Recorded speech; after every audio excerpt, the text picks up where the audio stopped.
आए हुए सभी शोधार्थी प्रतिभागीगण, मैं सबसे पहले वीसी साहब को और उनके पूरे टीम को बहुत बहुत बधाई देना चाहूँगा। ये बहुत ही एक प्रासंगिक विषय वस्तु के ऊपर मैंने देखा कि 15 जो अलग अलग प्रकार के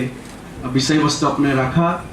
और उसमें जिस प्रकार के पेपर्स यहाँ पे सबमिट हुआ या पठन हुआ, बहुत वैरायटी है उसमें, और इसके लिए मैं आपको बधाई दूंगा। और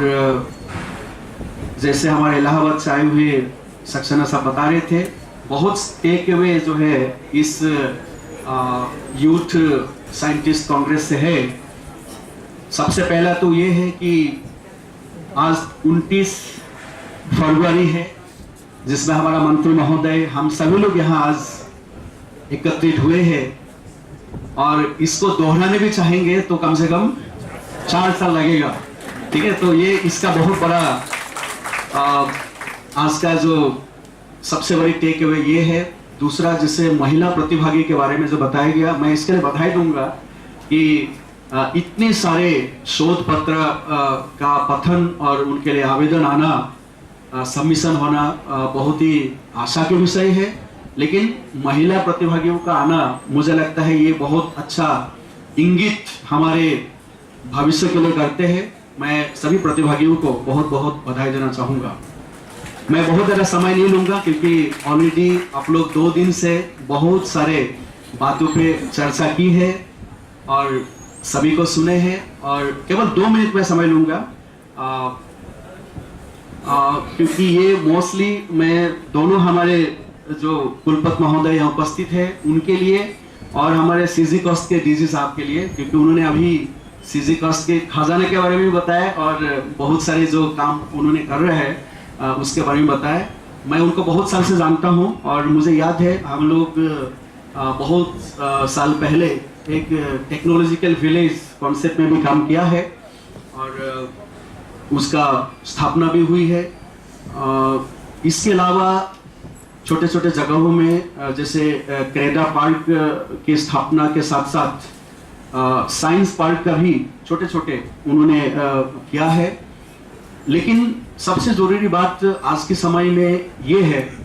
कि इसको पॉपुलराइज कैसे किया जाए, क्योंकि केवल इस प्रकार के आयोजन से ही पॉपुलराइज ये नहीं होंगे, प्रोत्साहित जरूर होंगे, लेकिन पॉपुलराइज करने के लिए जरूरी हम स्कूल लेवल तक कैसे ले जाए, क्योंकि वैज्ञानिक मानसिकता का सबसे बड़ी जो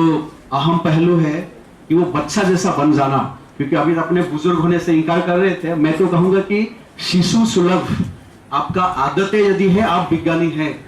जिस दिन आप बहुत सारे रूल्स रेगुलेशंस और उसमें ट्रैप हो जाएंगे तो आपका जो इमेजिनेशन का दायरा है वो सीमित हो जाता है। और विज्ञान और विज्ञानी के लिए जरूरी है तो इमेजिनेशन का जो उसका पंख है उसको जहां तक वो असीमित जो दायरे में उसको उड़ाने का उनको जज्बा बहुत जरूरी है। एक समय था जब हमारे पूर्वजों ने सदियों से पहले साइंस को केवल एस्ट्रोनॉमी के साथ ही जोड़ा था, क्योंकि उन्होंने उस समय सर्वाइवल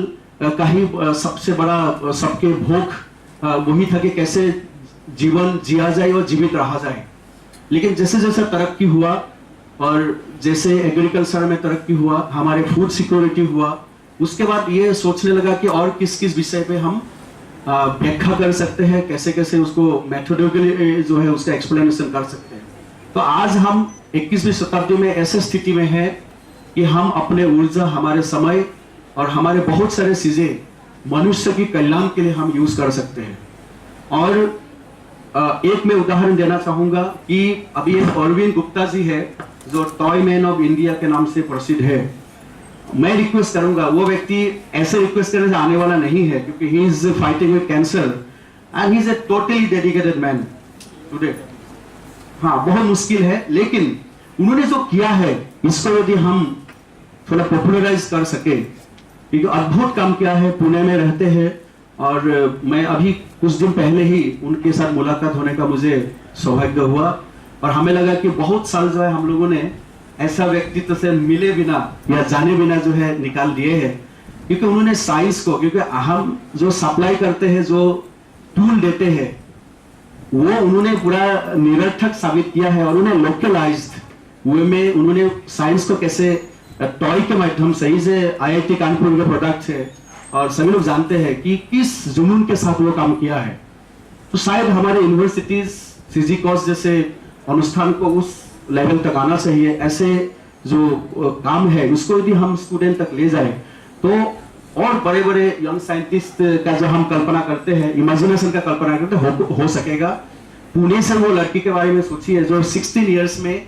MIT लिंकन लैब में जाके शोध पेपर प्रेजेंट करती है, जिसके नाम से एक प्लेनेट का नामकरण अभी कुछ दिन पहले हुआ है। सभी लोग जानते हैं वो जो पद्मनाभन जो लड़की है 16 इयर्स में, तो हमारे 9 लोग ऐसा है जिनके नाम से प्लेनेट का नामकरण हुआ है। तो आज हमारे इसरो से भी हमारे यही का सपोर्ट आए हुए हैं। उनके कीनोट से मैंने सुना कि बहुत अच्छा प्रतिसाद रहा,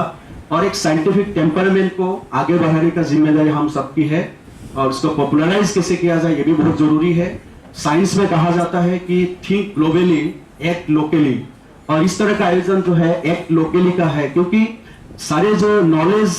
ऑफ साइंस या जो प्रिंसिपल्स है वो तो ग्लोबल है, परंतु उसको जब तक हम लोकलाइज्ड नीड्स के रूप में उसको यूज नहीं करेंगे तो शायद हम उसको पॉपुलराइज नहीं कर पाएंगे। तो इस प्रकार के आयोजन से एक